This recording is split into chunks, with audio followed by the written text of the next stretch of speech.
Hi all, good afternoon to all of you. Now, today's topic is national differences in political economy. Okay, this is a subtopic that we're going to learn for this week. Okay, this is part A. We're going to have another one later. What is the political economy of the country? The definition of political economy. The political system, we have collectivism, individualism, democracy, and also totalitarianism. Then we have economic system, market economics, common economies, mixed economies. Then we have legal system, common law, civic law, and also theocratic law. I miss up the C here. Okay, theocratic law. Okay, let's proceed. Let's start with what is the political economy of the country. So political economy of the country refers to its political economy and also legal system. So political economy is include both a political and also legal system, and these systems are interdependent and interact and also influence each other. Means interdependent means saling memerlukan, depend on each other, and the countries that have a political system has a major implication to practice the international business. So if the country have this political system, actually they're going to have a major implication practice for international business. On the other words, actually, the political economy refer to the how the political, economic, and also legal system of a country are interdependent. It means that they are interact and influence among each other, and they affect the level of economy well-being in the nation. So I repeat. Okay, there's three things that are important in the political economy. It's referred to how the political first is political, economic, and also legal system. Economy and legal system of a country are interdependent. How the three elements are dependent to each other. Okay, that is a definition of political economy.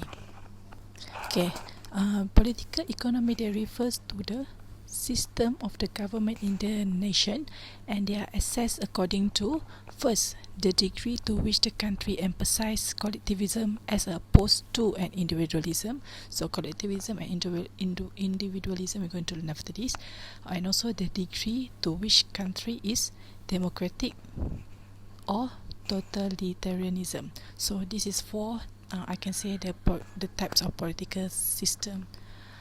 We have collectivism, individualism, democracy, democratic, or and totalitarianism.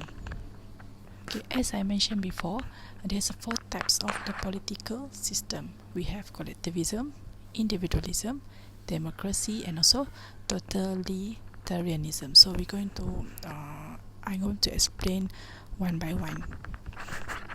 Okay, let's proceed to the first political system. We have collectivism. Okay, collectivism, as you can see here, okay, they stress the primacy of collective goals over individual goals. Okay, normally collectivism, they emphasize on the cohesiveness among individuals and prioritization of the groups over the self, and they manage to benefit the society as the whole rather than individual capitalists. Okay, so this is collectivism. Okay, on the other words, actually the simple definition of collectivism is the practice or the principle of giving a group priority over each individuals in it. Means group is more important than individual. Okay, this is a collectivism. Okay, now we proceed to the individualism. Individualism suggests individuals should have freedom over their economics and also political pursuits. Okay, individual economic and political freedom are as the ground rules on which are the ground rules and which a society should be based, and also implies the democratic political system and also free market economy. And on the other words, actually, individualism is actually the habit or principle of being independence and also self-reliance. Okay, independent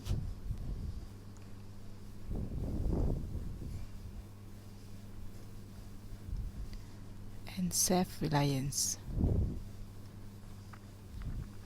Okay, other words for this, it can be self-direction or in the independence lah, means you everything you do individually by yourself. Okay, next we go to the democracy. Okay, now we move to the democracy. Okay, democracy, actually the government is by the people. They normally exercise either directly through the elected representative. So usually democracy associated with the individualism. So pure democracy is based on the belief that citizens should be directly involved in decision making, and most modern democratic states practice representative democracy, where citizens politically elect individuals to represent them. So in Malaysia also, we are the democratic country where every 5 years we're going to have the election to choose our own leader. So this is an example that what is a democracy is all about. Okay, next we move to the now we move to the totalitarianism. Okay, now we proceed to the totalitarianism. So totalitarianism refer to one person or political party exercise absolute control over all spheres of the human life. Opposing political parties are prohibited, means monopoly. Apa tu kita panggil kuku besi, means dia je yang only one person who going to access and we're going to control over the country, and there's no other opposite political parties. Okay, basically they have four types of totalitarianism. Okay, we have communist totalitarianism, theocratic totalitarianism, tribal totalitarianism, and also right-wing totalitarianism. So we go one by one. Communist totalitarianism, found in the state where the Communist Party monopolize power. So these communists, they normally they will collect. It's not democracy. Okay, on the other words, we call as autocratic, means the total power that you have. Okay, then we have a theocratic totalitarianism, found in the state where the political power is monopolized by the party, groups or individuals that govern according to religious principle. Normally theocratic totalitarianism is related with the religion. Okay, then we have a tribal totalitarianism, found in the state where a political party that represent the interests of the party tribe monopolize power. Then lastly, we have right-wing totalitarianism, permits some individuals economic freedom but restrict individual political freedom. Okay,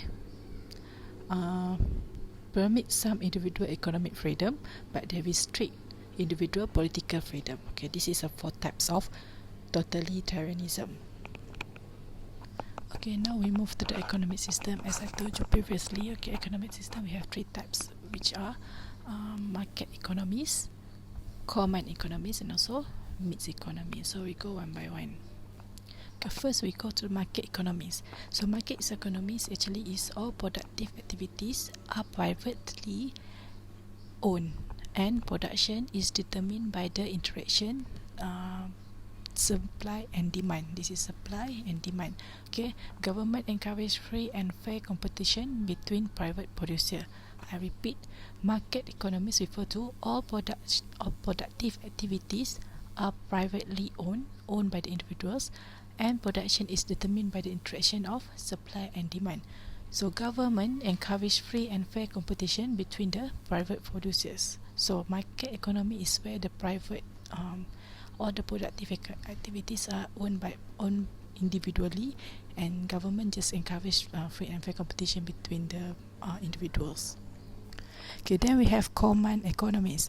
Government plans the goods and services that the country produce to the quantity that is produced and the price at which they are sold. So, on the other words, all businesses are state-owned, and government allocate resources for the goods of society. Means all the businesses inside the country is owned by the state, and government just allocate the resources for them. Okay, because there is a little incentive to control costs and be efficient, common economies tend to become stagnant. Stagnant means tak bergerak, is not movement. Okay, stay. Right.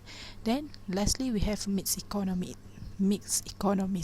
Okay, mixed economies refer to certain sector of the economy are left to private ownership and free market mechanism, while other sector have significant state ownership and government planning. So it's actually mixed economies is the mix between market economies and also common economies. So government tend to own farms that are considered important to national security. Okay, that's here three economic system: market, common, and also mixed economies.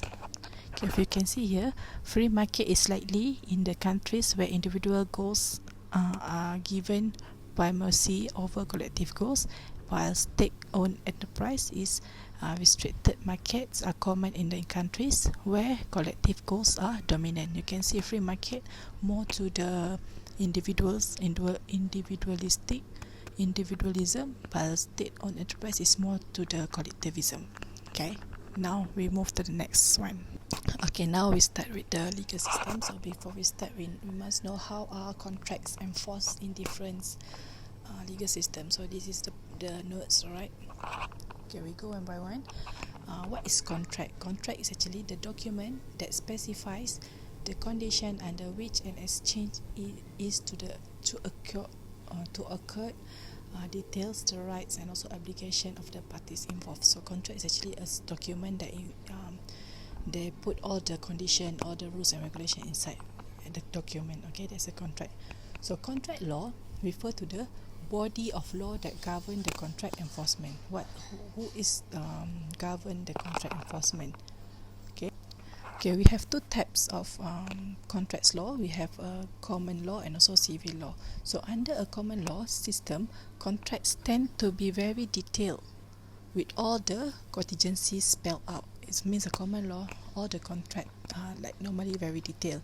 But under the civil law system, contracts tend to be much shorter and less specific because many issues are already covered in the civil court. Because in the civil law normally we have a civil code, so everything are covered. So the civil law system contract are more easy to understand, like more shorter and more simple.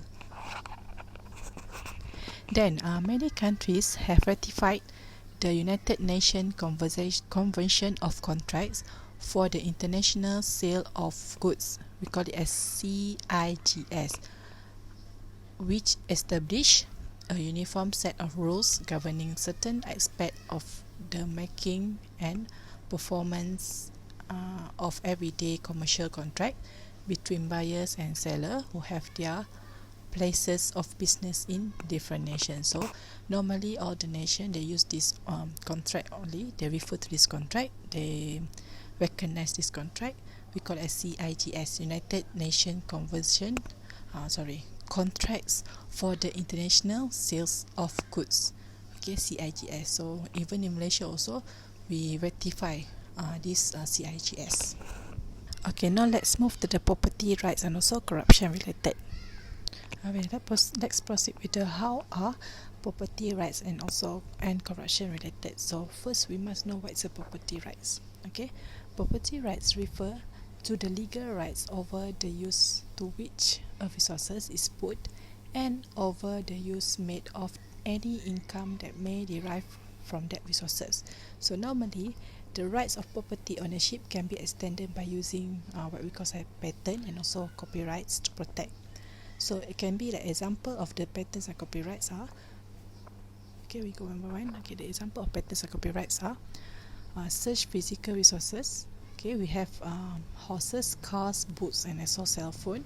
We have non-human creators such as dog, cat, horses, birds, and etc.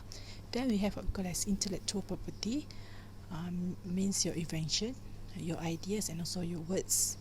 Okay, and these property rights can be violated by two action. Okay, we have private action and also public action. Private action is include theft, piracy, blackmail, and the like by private individuals and also the group lah. And public action, it can be public official extort income, resources from the property holder, and so on.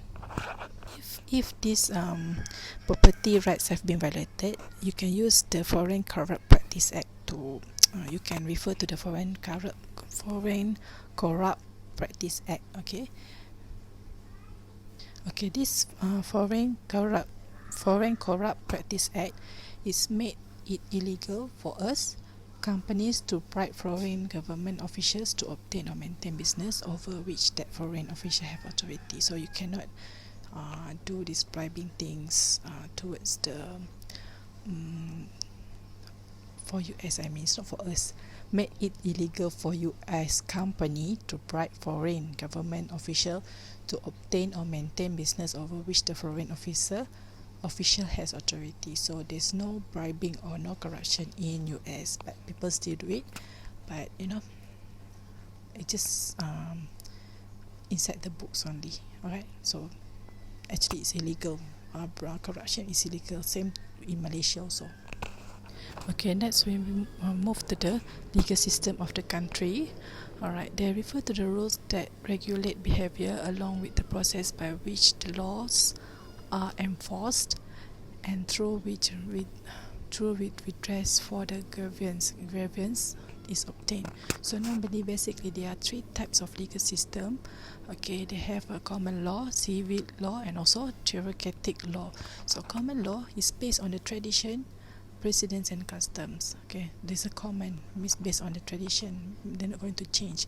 Civil law based on the detailed sets of law organized by into codes, and also theocratic law that based on the religion teaching. Okay, what actually law? Law is something that regulate business practice. They're going to define the manner in which business transactions are to be executed and set down the rights and obligation of those involved in the business transaction. So there's three types. Commonly, there are three types of legal system: common law, civic law, and also theocratic law. Oh my God, this chicken.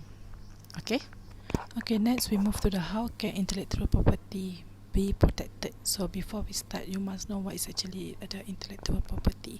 So intellectual property is a property that is the product of the intellectual activity. So on the other words, actually is a creation of mind that include invention, literacy, and artistic works, symbol, name, and images used in commons. Or in other words, actually it's something that relate with the intangible property. Intangible means something you cannot touch, you cannot see and touch, and normally related with your creativity. For example, okay, you draw that picture, so you put it as your rights. Okay, that we call it as a intellectual property. Okay, what are the ways of intellectual property? So they have three ways of intellectual properties. We have patents.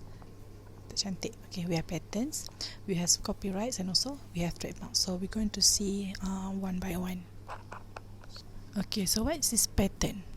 Okay, patent is exclusive rights for a defined period to the manufacturer, use, or sale of that invention. So it's a grant of protection for an invention. So if you do anything, if you create anything, something, so you want to protect your invention or your creation, you must patent it. Okay, in Malaysia we have MyIPO. This is the patent basic, the official site of the intellectual property in Malaysia. So MyIPO refer to Patent Registration Office of Intellectual Properties Corporation of Malaysia. So MyIPO, Intellectual Properties Corporation. Okay, next we have copyrights. Copyrights refer to the exclusive legal rights of authors, composers, playwrights, artists, and other publishers to publish, distribute their work as they see fit. So the legal rights giving the owner control over their work and how it is used. It gives creators protection against use of their work without permission. So if you use their work without permission, they can sue you. Okay, owners of the copyright can use, sell, or license a work to the third party. So if you are owner, you have right to use, sell, or license it. Okay, normally protects the work created by the originated with the author. Okay, I give you the example of the illegal copyrights. Means you illegally do something that illegal, illegal with the copyright. Example, movie. Okay, it become illegal if you downloading movie and music without proper for use. You not pay. Okay, recording movie in the theater is also illegal. Using others' photo without permission, copying software code without proper credit, creating videos with unlicensed music clips, and so on. If you can see, if you download any songs in Facebook or Instagram, okay, they will say, okay, copyright detected, all this. Okay, it's actually all these things, it's illegal. If the owner find out, it's actually they can sue you, right? Okay, next we have trademarks. Okay, trademarks actually the design and name by which merchants or manufacturer design and differentiate their product. So a symbol, words, or words legally registered, established by use as the representing of the company product. So I give you example. There's a 1, 2, 3, 4, 5 types of trademarks. We have a name, symbol, catchphrases, figure or mascots, and also lyrics. Okay, the famous trademark name is Coco Chanel. It's actually come from Chanel, so we know the trademark of Chanel coming from the name Coco Chanel. Then we have symbol. So McDonald's Golden Arch, that symbol M in the McDonald's also is a trademark of McDonald's. We have a catchphrases, means identifiable to a person or company that is used to sell merchandise, can be a trademark. It include, like, for example, the words "You are fired" by Donald Trump in the show called The Apprentice. Okay, this is also been trademarked by Donald Trump in that show. Okay, then we have figure or mascot. We see the uncle in the KFC and Pringles. Okay, the uncle is actually the figure or mascot trademark of that company, that product. And also we have lyrics. Lyrics also we have trademarks. Okay, these are 5 example trademarks can be name, symbol, catchphrases, and also figure, mascots, and also lyrics. Alright, protection of the intellectual property rights differs from the countries to country. So the work, we have the few organization that normally what we call the organization that we normally will observe about the intellectual property. We have the World Intellectual Property Organization. We have Paris Convention for Protection of Industrial Property in French, in France. And also we have MAIPO in Malaysia, Patent Registration Office of Intellectual Property Corporation of Malaysia. And other countries, they will have their own organization to observe about this. Okay, now we proceed to the product safety and also product liability. Okay, product safety law. Okay, we go to product safety law first. Okay, it actually a set of certain standards to which a product must adhere. Term used to describe policies designed to protect people from risks associated with thousands of the customer product they buy and use every day. That is a product safety law, the standard of the certain product that you produce. Okay, next we move to the product liability. Product liability. Okay, product liability involve holding a firm and its officer responsible when the product causes injury, death, or damage. So liability laws are usually less extensive in the less developed country. So firm must decide whether to adhere to the standard of the home country or to the standard of the host country. So a legal liability a manufacturer trader incurs for the producing selling a faulty product. So you must have the product liability law. If you sell something that faulty product, there's a law covered regarding to this. Alright, next we move to the ways to measure levels of economic development. So how you want to measure the development of the country, the development of the economic of the country. So there are two ways to measure the levels of economic development. First, we have GNI, okay, gross national income, or previously we call as a gross national product, GNP, and also purchasing power parity, PPP. Okay, two ways to measure level of economic development of the country is GNI and also PPP, gross national income, and also purchasing power parity. Okay, GNI, gross national income or gross national product, GNP, they are measures of country's income that include the income earned by the country's resident business, including any income earned abroad. So GNI is any income that you earn inside and outside of the inside the country or outside the country. So this is a GNI. While PPP refer to involve the adjusting GNI by purchasing power. So economic development should be seen as a process of expanding the real freedoms that people experience. So another level of economic development is the customer purchasing power. Okay, these are two measurement I told you, GNI and also PPP. Okay, the last topic is the implication for manager. What are the implications of the political economy for international firms? There are two main implications. First is the political, economic and legal system of the country raise important ethical issues that have implication for the practice of the international business. And second, the political, economic and legal environment of the country clearly influence the attractiveness of that country as a market and or investment site. Okay, this is only the two main application of the political economy for international firm. Okay, that's all my lesson for this week. So this week code is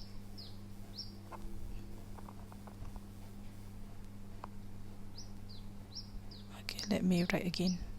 Okay, this week code is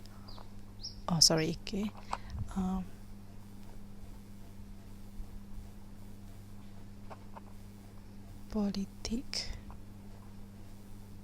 eco 02 IB. There's no space. This is the alphabet, orange, and this is the number. It's a code for this week quiz. Politic Eco 03 IB. So that's all for this week. So good luck to you. Bye bye.